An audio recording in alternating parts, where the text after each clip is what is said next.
Firstly, Jazz, thank you for sharing a piece of you with your book, Letters to You. I know that's going to bring a lot of light and hope to many who are at a personal crossroad right now. Really, really appreciate you doing that. How do you feel about it now that it's out? Oh, it feels like a weight has gone off my shoulders now that it's out. This is the third book that I've done, and I think most people would think it would get easier the more that you write. It doesn't.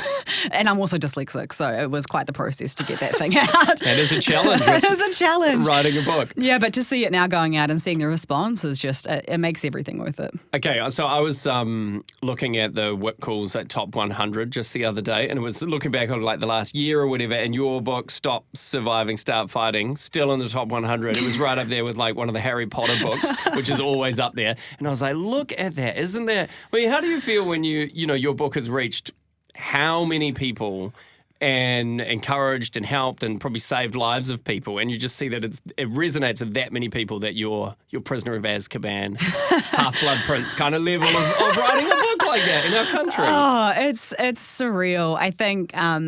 I really wrote this book as the first book as something that I wish that I had when I was going through it. And I just remember at that point, no one was really talking about it. So to have something that is reaching so many people and that is up in those charts is surreal, because that wouldn't have happened 10, 15 years ago.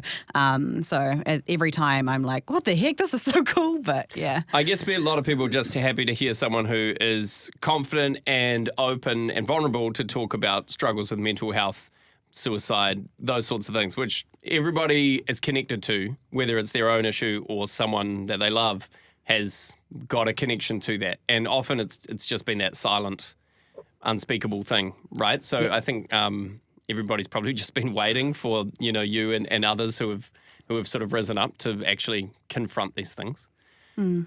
So yeah, we're excited. So tell us about this new book, Letters to You. So this book was inspired by something that a friend of mine did when I was really struggling. And she wrote me a whole lot of letters that were sealed, and on the front of each one was something like to open when you're feeling unlovable, to open when you feel like a burden, to open when you feel like hurting yourself. And so I would open them when I felt that way, and inside was a handwritten letter and then like little quote cards and stuff that she'd put in. And I held on to those so tightly. I still have them now many, many years later.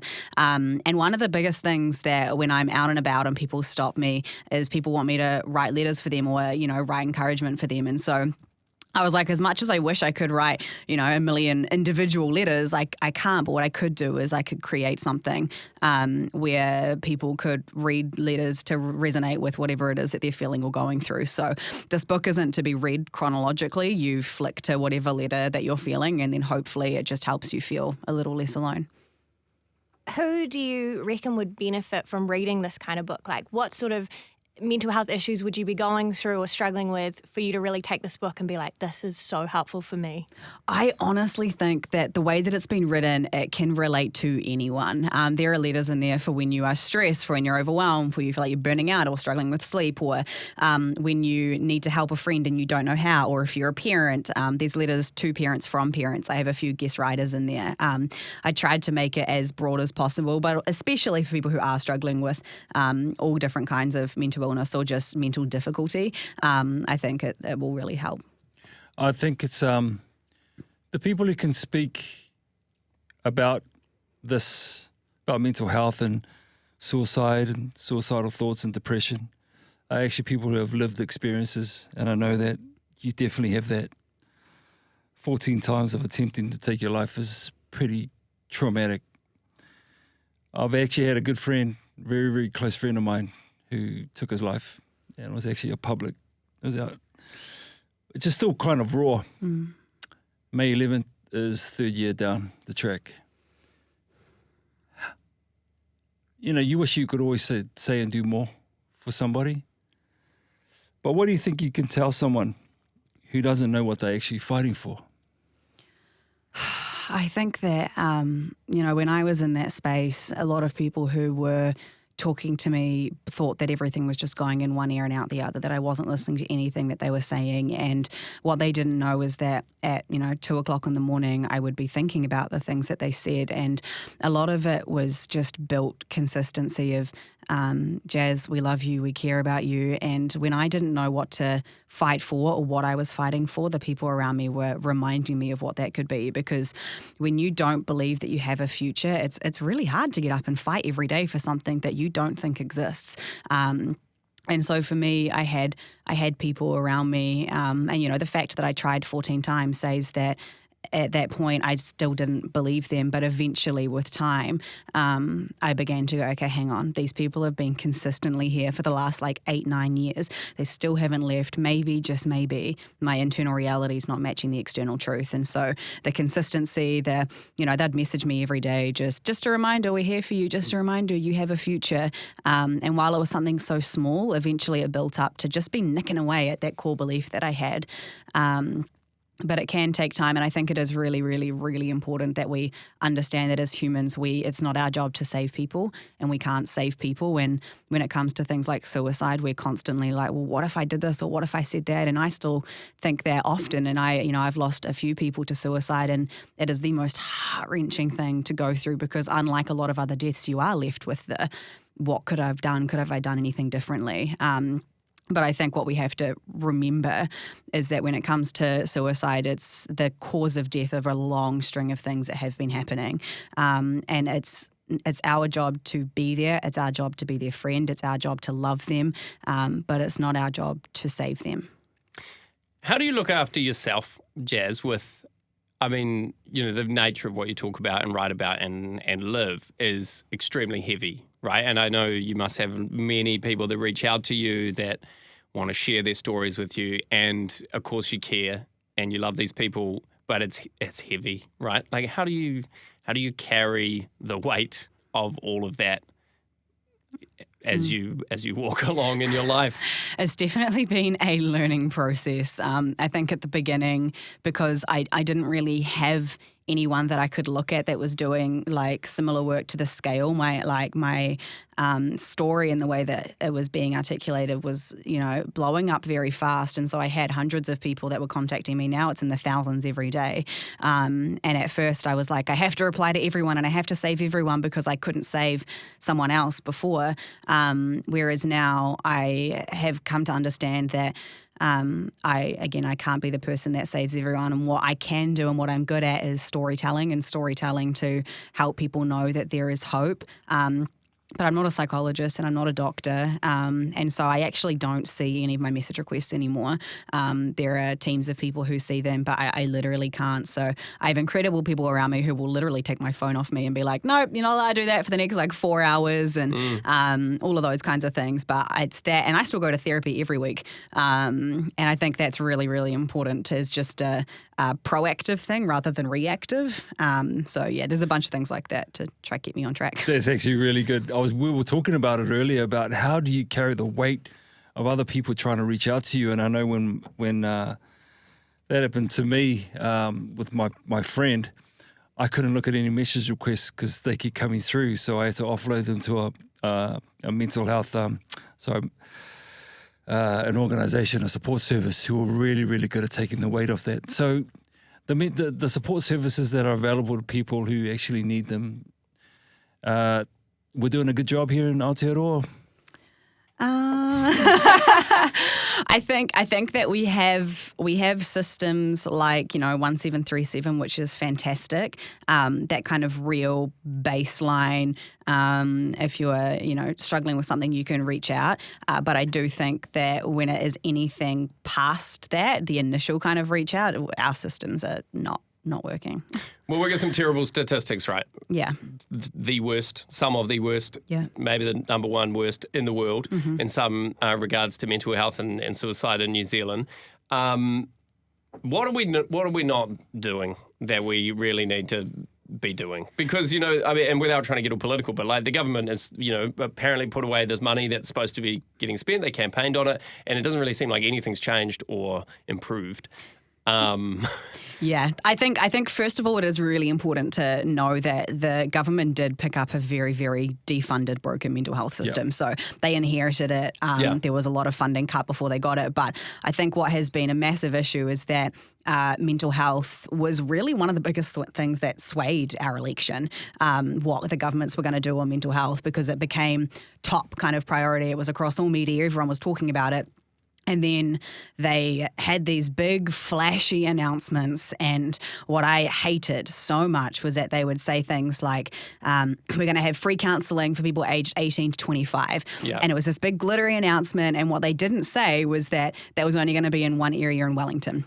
So all 18 to 25-year-olds heard this announcement and were like, oh my gosh, I'm going to get free counselling, go to access it.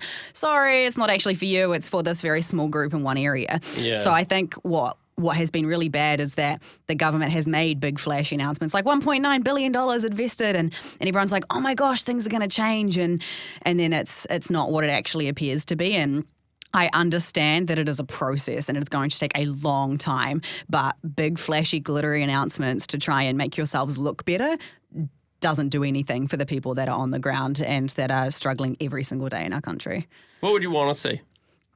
I think that the money is one thing, but we need an entire structure change. Our mental health staff, it takes 2 days on the ground to see that our mental health nurses, psychologists, psychiatrists are stretched to the absolute limit. The working conditions are ridiculous.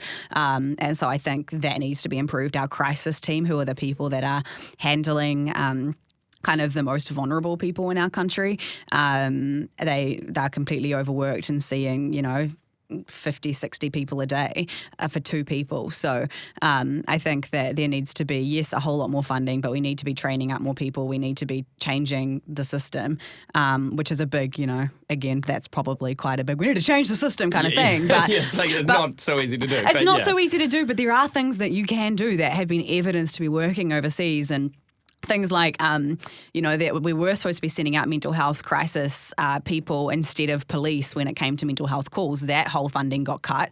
So now it's police going out. And as someone who has been handcuffed and thrown over fences by police before when I was trying to take my own life, it makes things 10 million times worse.